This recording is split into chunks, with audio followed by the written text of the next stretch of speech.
Okay, topic number one. When you retire, you've got to be debt free. And that's something you can do. A lot of people are lucky enough that they've got some equity in their house. They need to downsize anyway, sell that thing, pay off all your bills, and find something you can afford to live in. You don't need a big house when you retire. So,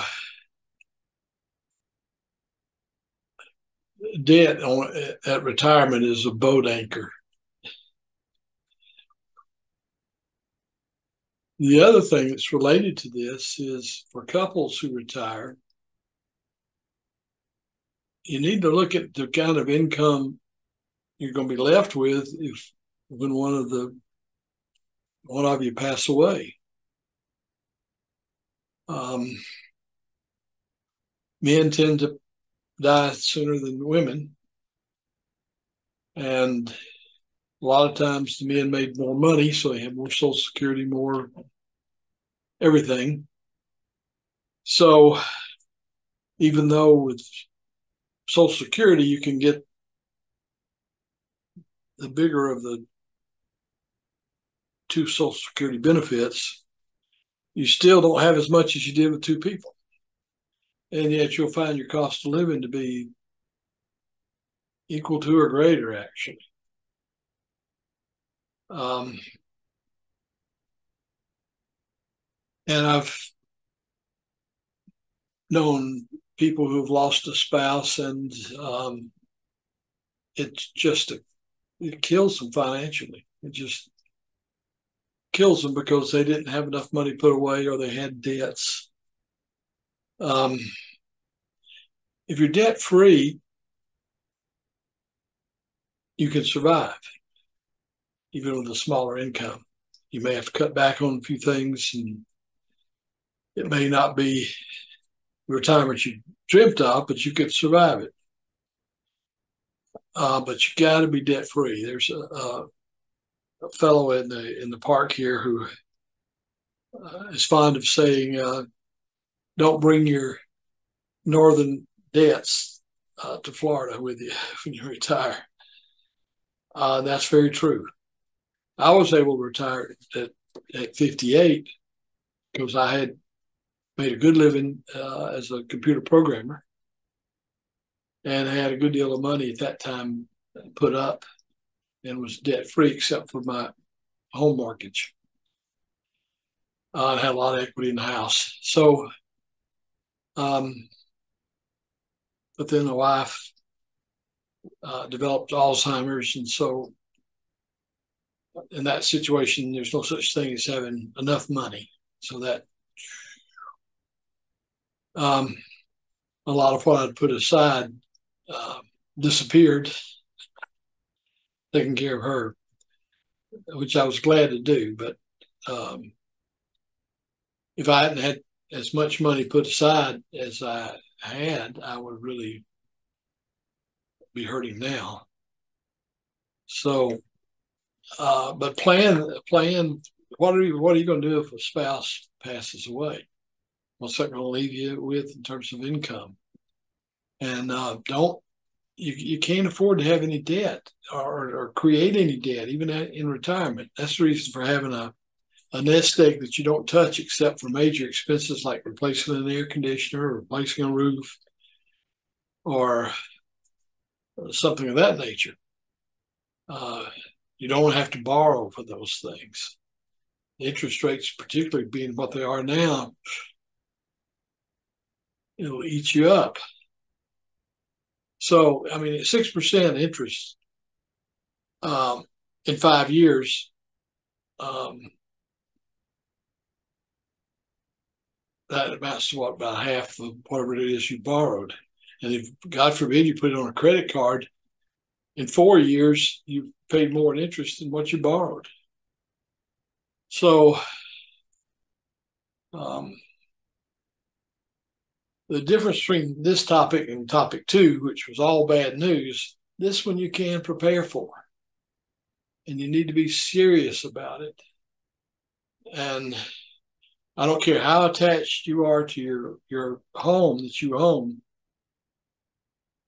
unless you got just tons of money, cash money put away, liquidate that thing, liquidate that house, get into a smaller place, or move down here to Florida and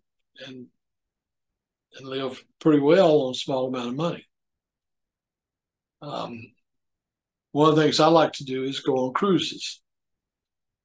Well, I'm a 2-hour drive from Port Canaveral.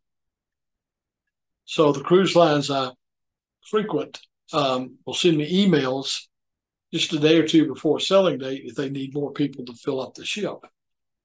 And I can sometimes get ridiculously low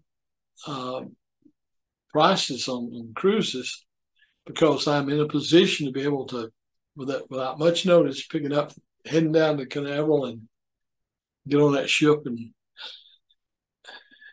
enjoy it. So there's a lot of advantages living here in Florida. I lived in Texas for a while before I retired. And I was working there and making some pretty good money, and Texas doesn't have any state income tax, so that was good. But the climate is not as good. But anyway, for you fellow Texans, it's my second-rated choice of place to retire. And if you live there all your life, you're quite used to it. And I would not encourage anybody who's already settled in Texas to move to Florida.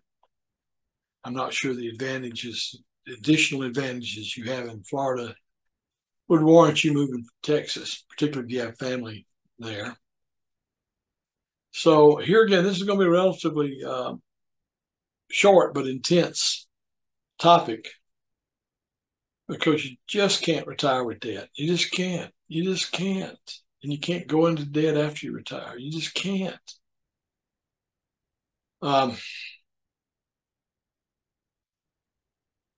if you'll manage your money, and I got a little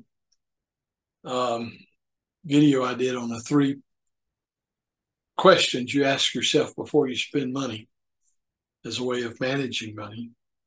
And you got to follow that wisdom your whole life, and particularly when you're retired.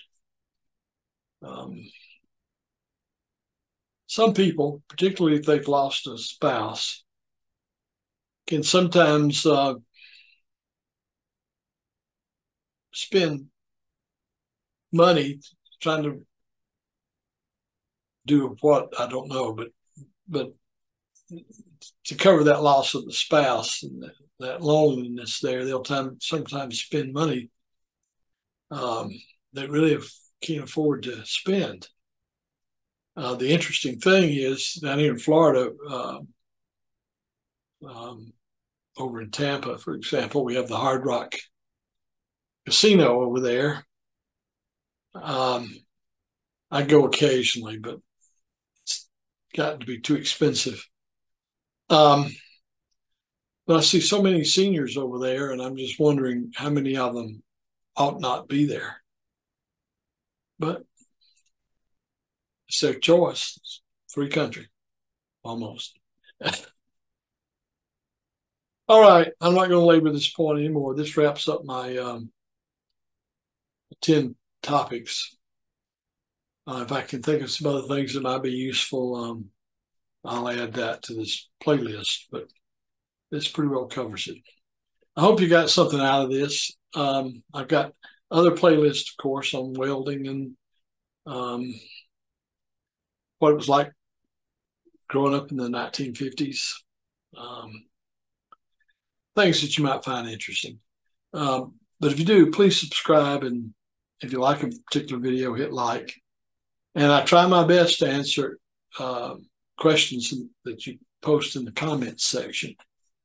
And particularly when it comes to retirement, if there's some question I haven't answered already in this series, please ask the question there and I'll answer you. And if I get enough hits on that particular question, I'll produce a video and add it to the playlist. All right. Happy planning for retirement. I wish you much, much success.